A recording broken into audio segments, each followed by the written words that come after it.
ഓം gum ഗണപതയേ നമഃ. ദൈവീകം എന്ന നമ്മുടെ ചാനലിലേക്ക് എല്ലാവർക്കും സ്വാഗതം.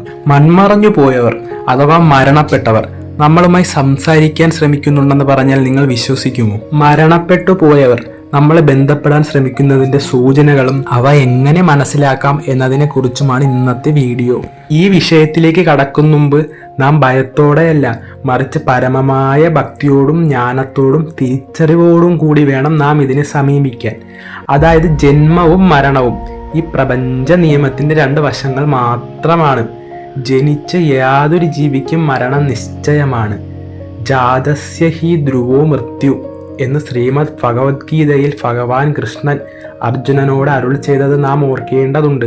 എന്നാൽ മരണം എന്നത് ഒരു ആത്മാവിന്റെ സമ്പൂർണമായ അന്ത്യമാണോ എന്ന് ചോദിച്ചാൽ അതൊരിക്കലുമല്ല. മരണം എന്നത് കേവലം ഈ ഭൗതിക ശരീരത്തിന്റെ വിനാശം മാത്രമാണ്. അതായത് പഞ്ചഭൂതങ്ങളാൽ നിർമ്മിതമായ ഈ ശരീരം പ്രകൃതിയിലേക്ക് മടങ്ങുമ്പോൾ അതിനുള്ളിൽ അധിവസിച്ചിരുന്ന ആത്മാവ് തനിക്ക് അനുയോജ്യമായ അടുത്ത തലത്തിലേക്ക് അഥവാ അടുത്ത ഊർജ രൂപത്തിലേക്ക് മാറ്റപ്പെടുകയാണ് ചെയ്യുന്നത്. നമ്മുടെ പുരാണങ്ങളും ഉപനിഷത്തുകളും തന്ത്രശാസ്ത്രങ്ങളുമെല്ലാം ആത്മാവിന്റെ ഈ ശാശ്വതത്വത്തെക്കുറിച്ച് വളരെ വ്യക്തമായി പ്രതിപാദിക്കുന്നുണ്ട്. ശരീരം ജീർണിക്കുമ്പോഴും ആത്മാവിന് നാശമില്ല. അതായത് പഴയ വസ്ത്രങ്ങൾ ഉപേക്ഷിച്ച് നാം പുതിയ വസ്ത്രങ്ങൾ അണിയുന്നത് പോലെ ജീർണിച്ച ശരീരത്തെ അവിടെ വെടിഞ്ഞ് ആത്മാവ് പുതിയ യാത്ര തുടങ്ങുന്നു. എന്നാൽ ഭൗതിക ശരീരത്തെ വെടിഞ്ഞു പോയാലും നാം ജീവിച്ചിരുന്ന കാലത്ത് മറ്റുള്ളവരുമായി ഉണ്ടാക്കിയെടുത്ത സ്നേഹത്തിന്റെ അല്ലെങ്കിൽ വാത്സല്യത്തിന്റെ ബന്ധങ്ങളുടെ ഒക്കെ ആത്മബന്ധങ്ങൾ പെട്ടെന്നില്ലാതാകുന്നില്ല. ജന്മജന്മാന്തരങ്ങളുടെ വാസനകളും അനുബന്ധങ്ങളും ആത്മാവിനെ പിന്തുടരാറുണ്ട്. വിട പറഞ്ഞു പോയ നമ്മുടെ പ്രിയപ്പെട്ടവരുടെ ആത്മാക്കൾ അവർ ജീവിച്ചിരുന്നപ്പോൾ നമ്മോട് കാണിച്ചിരുന്ന അതേ കരുതലോടെയും സ്നേഹത്തോടെയും ഇപ്പോഴും നമ്മെ നിരീക്ഷിക്കുന്നുണ്ടെന്നും തങ്ങൾ സുരക്ഷിതരാണെന്ന് നമ്മെ അറിയിക്കാൻ ശ്രമിക്കുന്നുണ്ടെന്നും ഉള്ളത് കേവലം ഭാവനയല്ല. അതിന് പിന്നിൽ മഹത്തായ സൂക്ഷ്മമായ ഊർജതന്ത്രമുണ്ട്. നമ്മൾ പൂർണ്ണമായി തനിച്ചിരിക്കുമ്പോൾ അല്ലെങ്കിൽ വലിയ മനപ്രയാസങ്ങളിലൂടെ കടന്നു പോകുമ്പോൾ അകാരണമായി ആരോ കൂടെയുള്ളതുപോലെ തോന്നാറില്ലേ? അതായത് അടച്ചിട്ട ഒരു മുറിക്കുള്ളിൽ പെട്ടെന്നൊരു തണുത്ത കാറ്റ് വന്ന് തഴുകുന്നത് പോലെ അനുഭവപ്പെടാറുണ്ട്. അല്ലെങ്കിൽ മുൻപൊരിക്കലും അവിടെ ഇല്ലാത്ത എന്നാൽ നിങ്ങൾക്ക് വളരെ പരിചിതമായ ഒരു ഗന്ധം അന്തരീക്ഷത്തിൽ പടരുന്നത് ശ്രദ്ധിച്ചിട്ടുണ്ടോ? ഇതെല്ലാം വെറും മാനസിക വിഭ്രാന്തിയോ ഭാവനയോ ഒന്നുമല്ല. നമ്മളിൽ നിന്നും വിട പറഞ്ഞു പോയ പവിത്രമായ ആത്മാക്കൾ തങ്ങളുടെ സാന്നിധ്യം നമ്മെ അറിയിക്കാൻ ഉപയോഗിക്കുന്ന നിഗൂഢവും സൂക്ഷ്മവുമായ സന്ദേശങ്ങളാണ് ഇവയൊക്കെ. ശാസ്ത്രത്തിന് ഭൗതികമായ കാര്യങ്ങളെ മാത്രമേ അളക്കാൻ സാധിക്കൂ. എന്നാൽ സൂക്ഷ്മ ശരീരത്തിൻ്റെയും ഊർജ തരംഗങ്ങളുടെയും മേഖല ശാസ്ത്രത്തിൻ്റെ അതിരുകൾക്കും അപ്പുറത്താണ്. ആത്മാക്കൾ നമ്മെ ബന്ധപ്പെടാൻ ശ്രമിക്കുന്ന പ്രധാനപ്പെട്ട സൂചനകളെയും അവയുടെ പിന്നിലെ ശാസ്ത്രീയവും ആധ്യാത്മികവുമായ തത്വങ്ങളെയും കുറിച്ച് നാം വിശദമായി മനസ്സിലാക്കേണ്ടതുണ്ട്. സൂക്ഷ്മ ശരീരത്തിൻ്റെ സാന്നിധ്യം അറിയിക്കാൻ ആത്മാക്കൾക്ക് ഏറ്റവും കൂടുതൽ ഉപയോഗിക്കുന്ന ഒരു വഴിയാണ് പരിചിതമായ ഗന്ധങ്ങൾ. ഓരോ മനുഷ്യനും തൻ്റെതായ ഒരു ഊർജമണ്ഡലവും ഗന്ധവും ഉണ്ട്.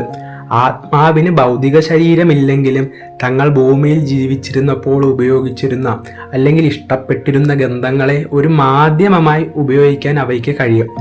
യാതൊരുവിധ അഗർബത്തിയോ പെർഫ്യൂമോ ഉപയോഗിക്കാത്ത ഒരു സ്ഥലത്ത് അല്ലെങ്കിൽ പൂർണ്ണമായി അടച്ചിട്ട ഒരു മുറിയിൽ പെട്ടെന്ന് മരിച്ചുപോയ നിങ്ങളുടെ മുത്തശ്ശൻ്റെയോ അല്ലെങ്കിൽ മരണപ്പെട്ടു പോയ ആരെങ്കിലും ഉപയോഗിച്ചിരുന്ന സുഗന്ധദ്രവ്യത്തിൻ്റെ മണം അനുഭവപ്പെടുക, അല്ലെങ്കിൽ അവർ സ്ഥിരമായി ചൂടിയിരുന്ന തുളസിയുടെയോ തെച്ചിയുടെയോ ഒക്കെ ഗന്ധം വരിക, അതുമല്ലെങ്കിൽ അവർ സ്ഥിരമായി കഴിച്ചിരുന്ന ഭക്ഷണത്തിൻ്റെയോ അല്ലെങ്കിൽ ഉപയോഗിച്ചിരുന്ന ചന്ദനത്തിരിയുടെയോ ഒക്കെ മണം അപ്രതീക്ഷിതമായി അനുഭവപ്പെടുക എന്നിവ നിസ്സാരമായി കാണരുത്.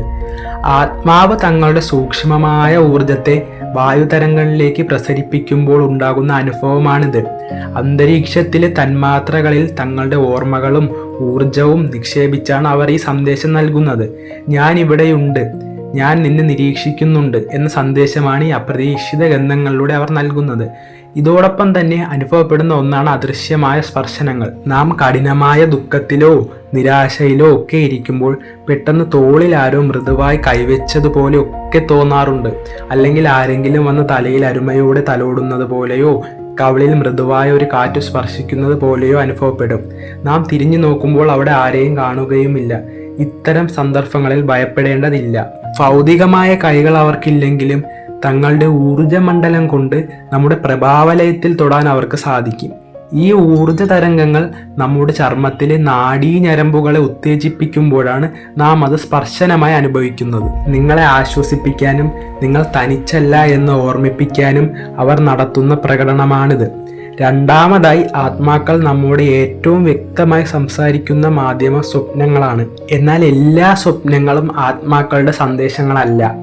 നാം സാധാരണയായി കാണുന്ന സ്വപ്നങ്ങൾ പലപ്പോഴും നമ്മുടെ ചിന്തകളുടെയും ഭയങ്ങളുടെയും ആഗ്രഹങ്ങളുടെയും ഒക്കെ പ്രകടനങ്ങൾ മാത്രമാണ്. എന്നാൽ ഉണർന്നു കഴിഞ്ഞാൽ അത്തരം സ്വപ്നങ്ങൾ നാം മറന്നു പോവുകയും ചെയ്യും. ആത്മാക്കൾ നമ്മെ സന്ദർശിക്കാൻ ഉപയോഗിക്കുന്ന സ്വപ്നങ്ങൾ അങ്ങനെയല്ല. അവ വിസിറ്റേഷൻ ഡ്രീംസ് അഥവാ സന്ദർശന സ്വപ്നങ്ങൾ എന്ന് വിളിക്കാം. ഈ സ്വപ്നങ്ങൾക്ക് പ്രത്യേകമായ ഒരു വ്യക്തതയും ദിവ്യത്വവും ഉണ്ടായിരിക്കും. ഇത്തരം സ്വപ്നങ്ങളിൽ വന്നു പോകുന്ന നമ്മുടെ പ്രിയപ്പെട്ടവർ സാധാരണയായി വളരെ ശാന്തരായി അല്ലെങ്കിൽ പ്രസന്നവദനരായി ഒക്കെ നിൽക്കുന്നതായാണ് നമ്മൾ കാണുക. അവർ നമ്മോട് സംസാരിക്കുകയോ അല്ലെങ്കിൽ നിശബ്ദമായി പുഞ്ചിരിക്കുകയോ ചെയ്യും. ഉണർന്നു കഴിഞ്ഞാലും വർഷങ്ങളോളം ആ സ്വപ്നം നമ്മിൽ അവിസ്മരണീയമായി നിലനിൽക്കും. അവർ സമാധാനപൂർണമായ അവസ്ഥയിലാണ് അല്ലെങ്കിൽ അവർ സത്യത പ്രാപിച്ചിരിക്കുന്നു എന്നതിൻ്റെ വലിയൊരു തെളിവാണിത്. കൂടാതെ അവർക്കിനി ഭൂമിയിലെ രോഗങ്ങളോ ദുരിതങ്ങളോ ഒന്നുമില്ലെന്നും അവർ പരമശാന്തിയിലാണെന്നും ജീവിച്ചിരിക്കുന്നവരെ ബോധ്യപ്പെടുത്താനാണ് ഇത്തരം സ്വപ്നങ്ങളിലൂടെ അവർ പ്രത്യക്ഷപ്പെടുന്നത്.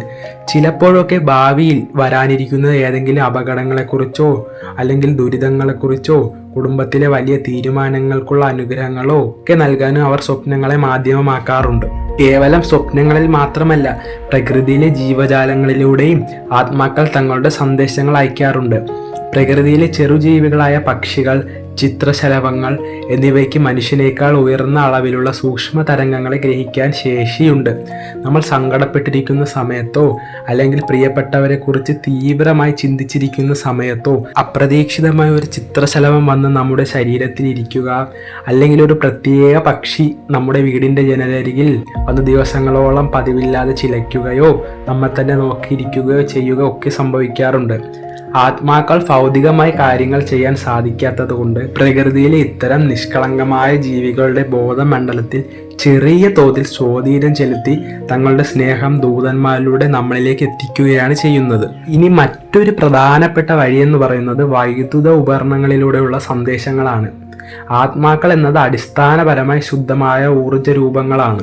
കാരണങ്ങളൊന്നുമില്ലാതെ വീട്ടിലെ ലൈറ്റുകൾ മിന്നി മറയുക, അല്ലെങ്കിൽ ഓഫ് ചെയ്ത് വെച്ചിരിക്കുന്ന TV, റേഡിയോ ഒക്കെ തനിയെ ഓണാവുക, അല്ലെങ്കിൽ നമ്മൾ കേൾക്കാൻ ആഗ്രഹിച്ചിരിക്കുന്ന ഒരു ഗാനം, പ്രത്യേകിച്ച് മരിച്ചുപോയ ആൾക്ക് വളരെ പ്രിയപ്പെട്ട ഒരു ഗാനം റേഡിയോയിലോ ഫോണിലോ ഒക്കെ അപ്രതീക്ഷിതമായി പ്ലേ ആകുക എന്നിവയൊക്കെ ഇതിൻ്റെ സൂചനകളാണ്. തങ്ങൾ ഇപ്പോഴും ഊർജ്ജ രൂപത്തിൽ ഇവിടെ തന്നെയുണ്ട് എന്ന് നമ്മെ ബോധ്യപ്പെടുത്താനാണ് അവർ ഇലക്ട്രോണിക് ഉപകരണങ്ങളിൽ തടസ്സങ്ങൾ സൃഷ്ടിക്കുന്നത്. ഇനി ഇതിനോടൊപ്പം ചേർത്ത് വായിക്കേണ്ട ഒന്നാണ് സംഖ്യകളുടെ രഹസ്യം അഥവാ നമ്പറുകളിലൂടെയുള്ള സന്ദേശങ്ങൾ. പ്രപഞ്ചം സംസാരിക്കുന്നത് ഗണിതത്തിൻ്റെ ഭാഷയിലാണ്.